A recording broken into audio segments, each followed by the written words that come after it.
Assalamu alaikum wa rahmatullahi wa barakatuh.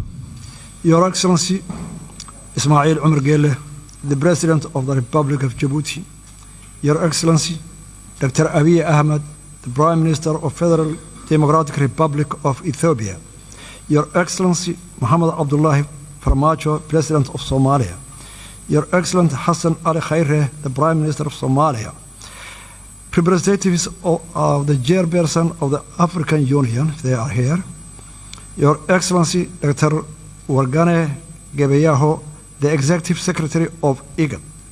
Your Excellency, Donald Yamamoto, the U.S. Ambassador.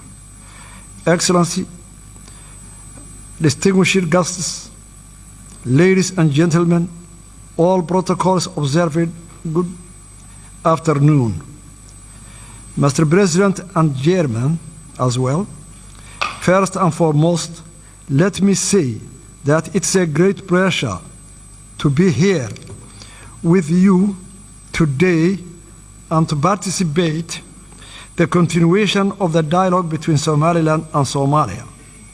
Allow me to extend my sincere appreciation to the regional, continental, and international community for your presence here today to discuss a topic of great importance to the Horn of Africa. Allow me to further thank His Excellency, President Ismail Omar Gelle, and the people of Djibouti for their warm and brotherly hospitality in welcoming us in this beautiful country. Though we may be separated by land and sea, nothing will diminish the important role you all play and will continue to play in your efforts to bring peace and stability to the African continent. The region is suffering from a combination of unprecedented challenges, which range from the COVID-19 to environmental and socio-economic issues. Regional cooperation and hegemony is urgently required to steward the vulnerable to more prosperous and stable future. Restarting of these mediation talks with international support is an important factor in securing a more sustainable future in the fulfillment of onerous and worthy duty of building a safe, secure, and stable relationship for the people, for Somaliland and Somalia. Excellencies, allow me to stress the current phase that we are entering is a crucial in shaping the future of the future bilateral relationship between our two neighboring countries, regional stability, and sustainable and prosperous future for the Horn of Africa. However daunting or important such a task is, I remain confident and optimistic that through our and your attention, commitment, hard work, and dedication, we will be able to contribute to the peace and security landscape across the continent of Africa. Excellencies, allow me to present a brief historical background on how we got to where we are today. Republic of Somaliland received its independence from the United Kingdom 26 June 1960. Notification of that independence was duly registered with the United Nations, and 35 countries recognized Somaliland. Somaliland voluntarily united with Somalia 1st July 1960 to form the Somali Republic. The union was not legally binding, as the Act of Union was never formally signed. Therefore, the unification effort fell short of the requirements mandated by domestic and international law. From the beginning, the union malfunctioned as Somaliland people were hugely oppressed. The people of Somaliland expressed their displeasure with the Union by overwhelming voting against the new constitution in the referendum held in 1961 and followed full-scale struggle against the Somali Republic. The result in the collapse of Somali Republic in 1991 and the restoration of the independence of the Republic of Somaliland 18 May 1991. Since restoring our independence, Somaliland, with its scarce resources and with limited international support, has embarked on a steady, incremental, and progressive agenda of conflict resolution, peace building, and state building, and established good governance and functioning government institutions.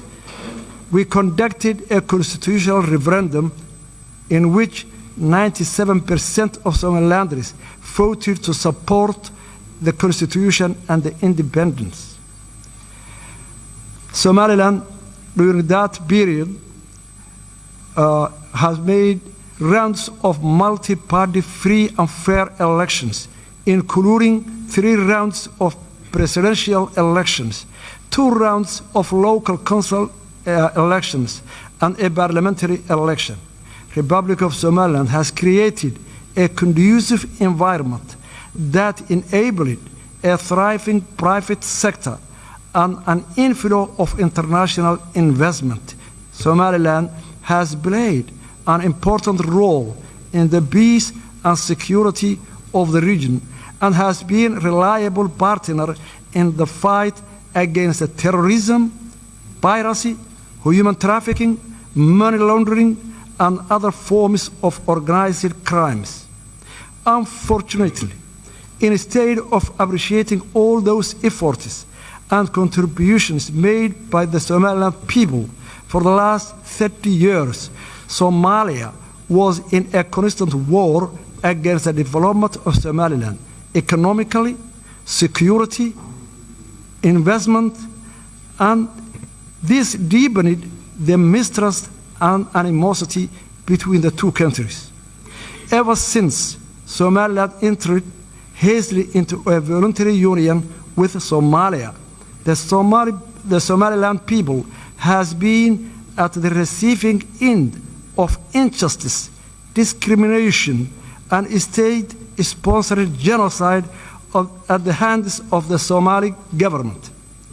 Evidence of the widespread war crimes committed against the people of Somaliland has been fully documented by the United Nations Special Rapporteur for Human Rights and forensic team from Physicians for Human Rights and Somaliland War Crime Commission.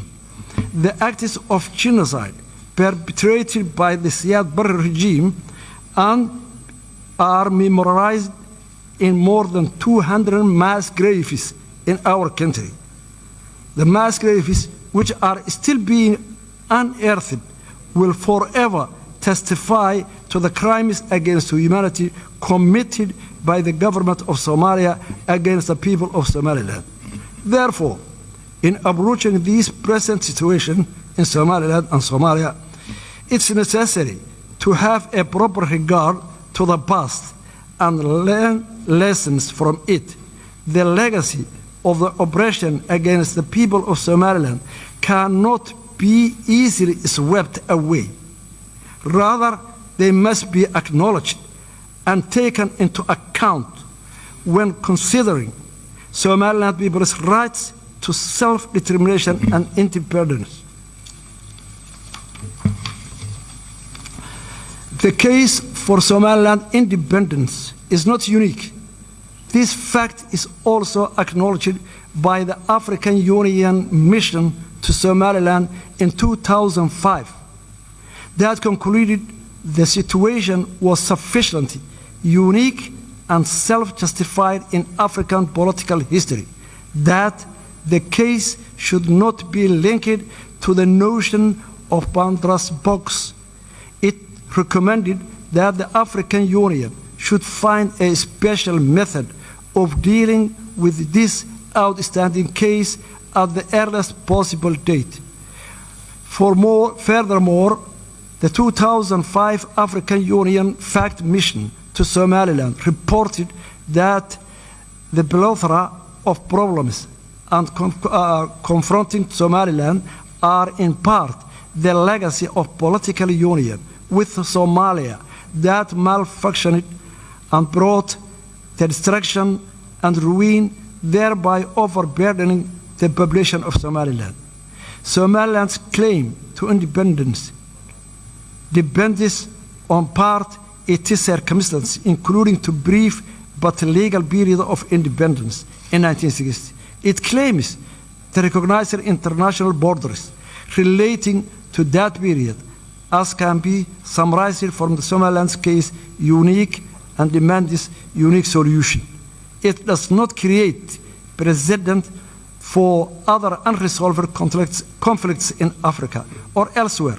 Somaliland's legal case for independence is the conformity with the international law. Somaliland satisfies the statehood criteria as set out in Montevideo Convention of 1933. Somaliland fulfills the conditions set out in Article 4P of the Constitutive Act of the African Union, which enshrines respect of borders existing on the achievement of independence, since Somaliland borders correspond to those received upon independence from the Great Britain. Somaliland is fully aware that the African context, the exercise of the right to self-determination is linked to the principle of respect for respecting boundaries. Somaliland's case for independence involves restoring borders of it possessed both as a colonial entity as an independent state. Between 1991 and 2000, the Organization of African Union considered to the break-up of two other unions. In 1989, Senegal opted to terminate its 7-year merger with Gambia as Senegambia Federation, and in 1993, Eritrea formerly seceded from Ethiopia. Furthermore, in supporting the Comprehensive Peace Agreement signed in 2005 and subsequently independence of South Sudan and its admission to the African Union, the African Union has accepted the break-up of Southern Sudan. The International Court of Justice, in its legal opinion on Kosovo, declared in 10-4 vote that the declaration of independence of Kosovo of the 17th February 2008 did not violate general international law because the international law provides no prohibition on declaration of independence. Furthermore, the Arbitration Commission of Peace Conference to Yugoslavia produced a series of opinions on the validity of new states' claim to independence and conditions for recognition. The Commission determined inter alia the break-up of Yugoslavia was a case of dissolution rather than cession. Somaliland's pursuit of independence is not a case of cession, but rather dissolution of voluntary union between independent states. A number of African Union member states are also the product of failed union. Mali, Senegal, Gambia, and Egypt have all withdrawn from unions with their borders intact. The African Union has also accepted the independence of territories never previously enjoyed full sovereignty.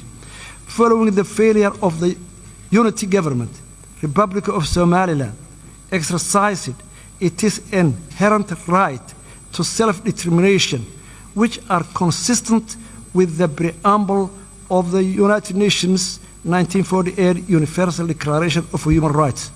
Somaliland has long argued that Somali Republic was two united countries.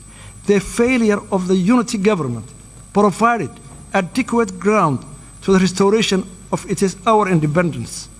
We believe in that the key to sustainable and peaceful future lies in the honest and sincere dialogue between Somaliland and Somalia under the auspices of neutral and impartial international mediation mechanism and a guarantor.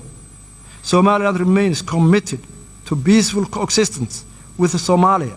However, Somaliland insists in that the dialogue should be a two-state process with a substantive agenda that addresses the core issues of the dispute. Today, how can we proceed to this dialogue if the previously signed agreements in London, Istanbul, Accra, and Jabuti were not implemented yet? We cordially propose that a serious mediation mechanism and a guarantor should be in place for this new round dialogue. We thank Somalia for their sincere apology to the horror of yesteryear committed in Somaliland. The current generation of Somalia was, of course, not responsible for what the previous generations did, but it is acknowledgement of the wrongdoings of previous generation is significant and heartfelt appreciated by all Somalilanders. But with acknowledgement also comes responsibility. Responsibility for the damage that horror caused. Words are not enough. Again, words are not enough. The horror of the past requires more than words. It requires actions. The act of recognizing and supporting the independence of Somaliland would go a long way to heal the wounds of the past and enable our states to embrace each other in our independent but closely interwoven futures. I am confident that we can build a bright future together as a brotherly, neighboring nations and for our own people and our region. Thank you very much.